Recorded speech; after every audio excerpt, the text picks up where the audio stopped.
let's start off by talking about this question. Now, I feel like there would have been only one obvious answer for the majority of the season, but maybe recently that's changed a little bit. The question is, who would you rather pick to start your franchise right now if you are an NFL front office general manager figure? Would you rather have CJ Stroud or Jordan Love? And again, this is an interesting question because Jordan Love was kind of a turnover disaster to start the year.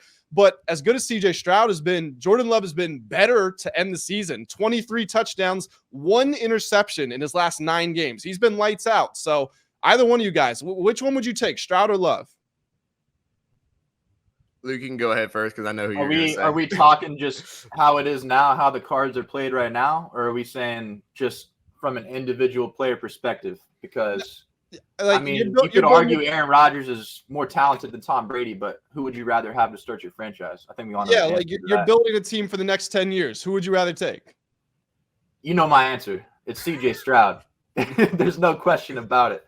I don't care about all this Jordan Love, better QBR or whatever. I saw some stat on that where it was like they had the same exact stats, but it was like Jordan Love's rating was significantly better for some reason.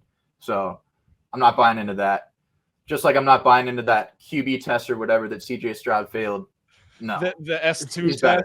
Yeah, that was pretty funny because Bryce Young, I'm pretty sure Bryce Young set the highest score ever, and CJ Stroud, I don't know if he had the worst score ever, but I know he had one of the worst ones. And everybody was saying that CJ Stroud's a freaking idiot, and this guy isn't cut out to be the franchise quarterback. And he said something like, "I'm not a test taker, I'm a football player," and he backed it up. I mean, he backed it up. No doubt. He said, "Watch this." Yeah, for real. He said, "Hey, hold on, fam. I'm not going out like this. Like I left school. I'm not trying to go back and take more tests." He said he's balling just so he never has to take a test again. So I like CJ Stroud a lot more, and I want CJ Stroud to be the better quarterback long term. That being said, if I had to sit down in a courtroom and make an argument, I'm actually taking Jordan Love.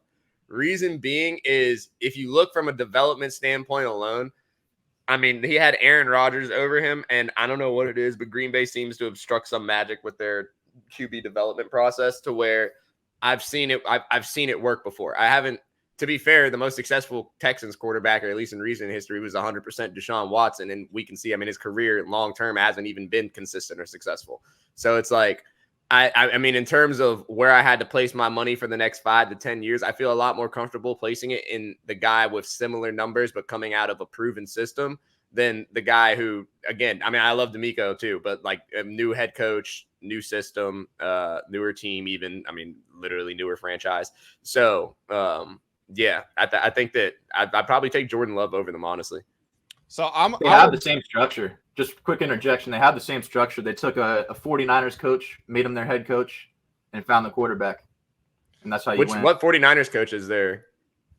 Or are you talking about D'Amico? The Packers and the Texans. They both got their coach from the 49ers, and they found their quarterback. And it doesn't matter what else you have.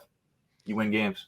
So I would say that Jordan Love should have been better this season because he was sitting behind Aaron Rodgers for 3 years.